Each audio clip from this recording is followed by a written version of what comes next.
Gobernador Pamela Barry 4 miawhag sa mga Subuanon nga ipatigbabaw ang pagkamaabi-abihon sa mga bisitang delegado sa ASEAN Summit. Kailang mag-abi-abihon ta, maabi-abihon ta. Atong pag-abi-abi, paagi natos pagguba sa mga dekorasyon. Nagapalago tayo galang Congressman Ahong Chan.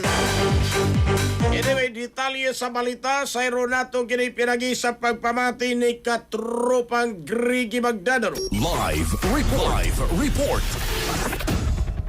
Yes, ibutiyag karon ni Governor Pamela Barry 4 o giawhag niya ang mga Subuanon na ipatikbabaw yun ang pagkamabibihon ug yun man maayong taras sa mga Subuanon hindi subayab sa pagabot o yun man pag-start sa mga delegado sa ASEAN Summit dili mismo sa Sugbo karon nga semana ipadayag kining pahimangno og hangyo ni Barry 4 ato sa mga Subuanon tuwikan sa ilang gibutyag nga dili kada adlaw o dili kada tuig nga agiya ang kining ASEAN Summit ni kayon dili mismo sa Sugbo kani ang Sugbo ra mo dili sa syudad dili mismo sa nasod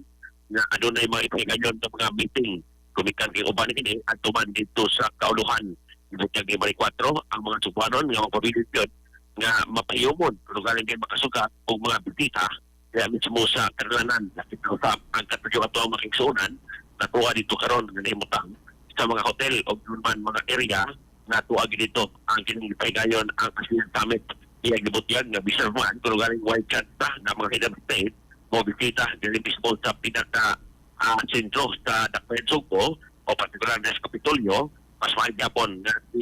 patigbabaw o yun man patigbabaw ang karbo sa mga Subuanon matod pa ni Barry 4 gumikan kay dako kay karbo to kung kita amoy nagsilbing host ng diskutan ng ASEAN Summit kuman sa pag-host na to nitong minabaing tuig to sa Phil